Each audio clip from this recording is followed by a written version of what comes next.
നമസ്കാരം. മനുഷ്യമനസ്സിന്റെ സങ്കീർണമായ ചില സത്യങ്ങൾ ഡീകോഡ് ചെയ്യുന്ന പുതിയൊരു എക്സ്പ്ലെയിനറിലേക്ക് എല്ലാവർക്കും സ്വാഗതം.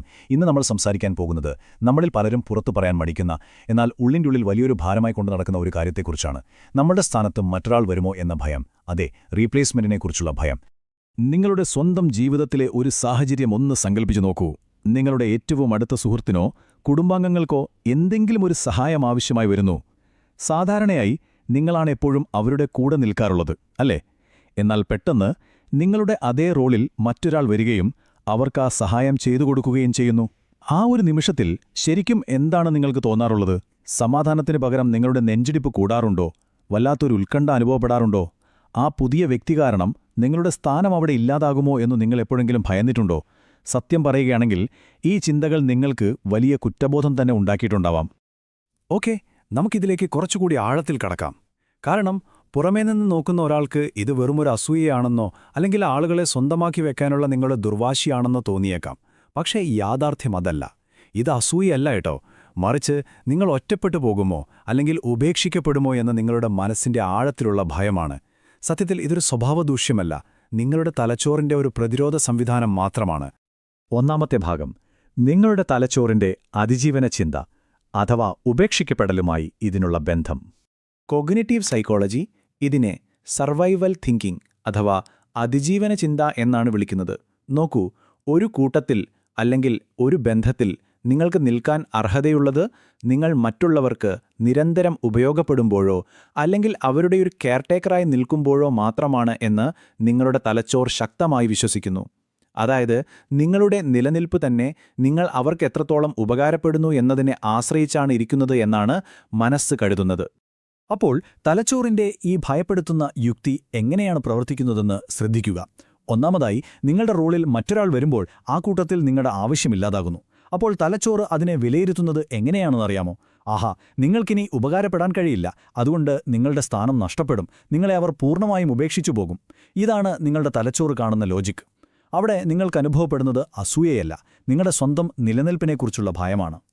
രണ്ടാമത്തെ ഭാഗം, ഇതിന്റെ ഉത്ഭവം കുട്ടിക്കാലവും ഉപാധികളോടെയുള്ള സ്നേഹവും. മുതിർന്നവരായ നമ്മളിൽ കാണുന്ന ഈ ഉത്കണ്ഠ ഇന്നോ ഇന്നലെയോ തുടങ്ങിയതല്ല കേട്ടോ. മനഃശാസ്ത്രത്തിൽ ഇതിനെ കണ്ടീഷണൽ പോസിറ്റീവ് റിഗാർഡ് എന്ന് വിളിക്കുന്നു. കുട്ടിക്കാലത്ത് നിങ്ങൾക്ക് വീട്ടിൽ നിന്ന് സ്നേഹമോ പരിഗണനയോ കിട്ടിയിരുന്നത് നിരുപാധികമായിട്ടായിരിക്കില്ല. പകരം നിങ്ങൾ എന്തെങ്കിലും ഒരു സഹായം ചെയ്യുമ്പോഴോ പരീക്ഷയിൽ നല്ല മാർക്ക് വാങ്ങുമ്പോഴോ അല്ലെങ്കിൽ വളരെ നല്ല കുട്ടിയായിരിക്കുമ്പോഴോ മാത്രമായിരിക്കും നിങ്ങൾക്ക് അംഗീകാരം ലഭിച്ചിട്ടുണ്ടാവുക. അതായത് സ്നേഹം എന്നത് വെറുതെ കിട്ടുന്ന ഒന്നല്ല, അത് കഷ്ടപ്പെട്ട് അധ്വാനിച്ച് നേടേണ്ട ഒന്നാണെന്ന് നിങ്ങളുടെ തലച്ചോർ വളരെ നേരത്തെ തന്നെ പഠിച്ചുവെച്ചു. ഇനി ചില ആളുകൾക്ക് വളരെ നേരത്തെ തന്നെ കുടുംബത്തിന്റെ ഉത്തരവാദിത്തങ്ങൾ ഏറ്റെടുക്കേണ്ടി വന്നിട്ടുണ്ടാകാം. അതായത് ഒരു മുതിർന്ന ആളെ പോലെ പെരുമാറാൻ നിർബന്ധിതരായ ഒരു കുട്ടിക്കാലം. ഇതിനെയാണ് പാരന്റിഫിക്കേഷൻ എന്ന് പറയുന്നത്. ഈ ഒരു സാഹചര്യത്തിൽ വളർന്നു വന്ന ഒരാളുടെ മനസ്സിന്റെ അടിസ്ഥാന പാഠം എന്തായിരിക്കുമെന്ന് ഊഹിക്കാമോ? ഞാൻ മറ്റുള്ളവർക്ക് എന്തെങ്കിലും മൂല്യം നൽകുമ്പോൾ, എപ്പോഴും ഉപകാരപ്പെടുമ്പോൾ മാത്രമാണ് എനിക്ക് സ്നേഹിക്കപ്പെടാൻ അർഹതയുള്ളത്. ഈ ഒരു പാഠമാണ് നമ്മൾ മുതിർന്നതിന് ശേഷവും റീപ്ലേസ്മെന്റ് ഭയമായി മാറുന്നത്. മൂന്നാമത്തെ ഭാഗം, സ്വന്തം മൂല്യത്തെക്കുറിച്ചുള്ള തെറ്റിദ്ധാരണ അഥവാ ചെയ്യുന്ന കാര്യങ്ങളും സ്വന്തം അസ്തിത്വവും. കുട്ടിക്കാലത്തെ ഈ സാഹചര്യങ്ങൾ നിങ്ങളുടെ സ്വന്തം വിലയെ എങ്ങനെ ബാധിക്കുന്നുവെന്നത് വളരെ പ്രധാനപ്പെട്ടൊരു കാര്യമാണ്. നിങ്ങളുടെ ഉള്ളിലെ ആന്തരിക ശബ്ദം എപ്പോഴും ഇങ്ങനെയായിരിക്കും: എന്നെ ആരെങ്കിലും സ്നേഹിക്കുന്നുണ്ടോ എന്ന ആ ഒരു അടിസ്ഥാനപരമായ ചോദ്യത്തിനു പകരം ഞാൻ ആർക്കെങ്കിലും ഇപ്പോൾ ഉപകാരപ്പെടുന്നുണ്ടോ എന്ന് നിങ്ങളുടെ മനസ്സ് നിരന്തരം ചോദിച്ചുകൊണ്ടിരിക്കും. സ്നേഹിക്കപ്പെടാനുള്ള അതിയായ ആഗ്രഹത്തെ മറ്റുള്ളവർക്ക് നിങ്ങൾക്ക് ആവശ്യമുണ്ടോ എന്ന ഭ്രാന്തമായ പരിശോധനയായി നിങ്ങളുടെ തലച്ചോറ് മാറ്റുകയാണിവിടെ ചെയ്യുന്നത്. ഇതിന്റെ ലക്ഷണങ്ങൾ വളരെ വ്യക്തമാണ്.